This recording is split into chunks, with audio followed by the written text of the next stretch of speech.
అంతమంది హెల్ప్ చేశారు కదా, ఎందుకు మీరు దాన్ని జాగ్రత్త పరుచుకోకుండా ఖర్చు పెట్టుకోనా, లేకపోతే ఏమైంది అక్క? అసలు మీ స్టోరీ తెలియాలి ఇప్పుడు. అది రోషన్ తమ్ముడు, అది ఎలాగ జరిగిపోయిందంటే అక్క వేరే రూట్ లో డబ్బులు మోసం, అట్లా బ్యాడ్ రూట్ లో వెళ్ళి డబ్బులు మోసం వెళ్ళిపోలా.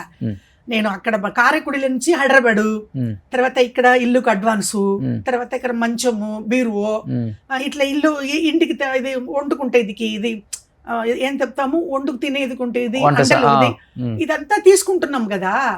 తర్వాత మద్రాసు, తర్వాత తిరుచిరాపల్లి, తర్వాత కారైకుడి, ఇలాగనే డబ్బులు వెళ్ళిపోయింది వేరే. అది ఎందుకంటే వేరే విధంలో ఎవరికి మా చుట్టాలకో ఎవరికో అట్లా ఇవ్వలేదు, అలాగనే వెళ్ళిపోయింది. ఓకే. తర్వాత నేను ఆల్రెడీ మన ఇంటర్వ్యూలో ఇక్కడ స్టూడియోలో చెప్పాను కదా, అయినా 3.5 lakhs అప్పులు కట్టుకున్నానని చెప్పాను కదా. కట్టుకున్నారా? అవును. ఓకే, వచ్చిన దాంట్లోనే అప్పుడు మన సుమన్ టీవీ వల్ల వచ్చిన డబ్బులు, చిరంజీవి అన్న నాగబాబన్న ఇచ్చేది.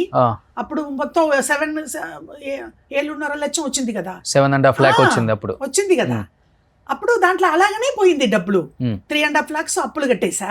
మళ్ళీ వేరే డబ్బులు ఇక్కడ నుంచి తిరుచిరాపల్లి టు హైదరాబాద్ టు మధురై, కారైకుడి, ఇట్లా తిరిగిపోయి డబ్బులు వెళ్ళిపోయింది.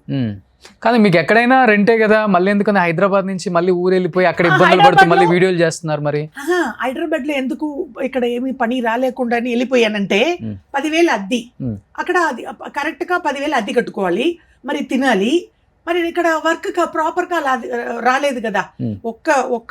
ఒక్క అదేంటి కళ్యాణం కమ్మనీయం, ఆ సీరియల్ మాత్రం వచ్చింది. అది తర్వాత అవకాశమే రాలేదు రోషన్ తమ్ముడు. మరి ఇక్కడ ఎందుకు అని మళ్ళీ ఊరు వెళ్ళిపోయా. ఓకే.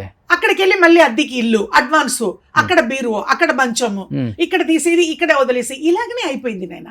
ఓకే, అలాగనే అయిపోయింది. మరి ఎవరు అక్కడ తమిళనాడులో ఎవరు పట్టించుకోలేదు, ఏ సహాయం లేదు. మళ్ళీ ఎందుకు, మళ్ళీ ఏమీ లేకుండా మళ్ళీ రోడ్డు మీద అగైన్ వచ్చేసాను, మళ్ళీ ఇలాగ ఇంటర్వ్యూ ఇస్తున్నాను. ఇప్పుడు 2 సంవత్సరాల నుంచి కూడా మీరు ఇన్ని ఇంటర్వ్యూస్ ఇచ్చారు తెలుగులో ఇంతమంది ఇన్ని లక్షలు సహాయం చేశారు. తమిళనాడులో ఒక్కళ్ళు కూడా ఒక్క హెల్ప్ చేయలేదా? ఒక్క హీరో కూడా 1000 రూపాయలు రాలేదు. ఎక్కడ సినిమా వాళ్ళు పట్టించుకుంటున్నారు? అక్కడ ఆ గవర్నమెంట్ ఇచ్చిన 1000 రూపాయలే రాలేదు కదా.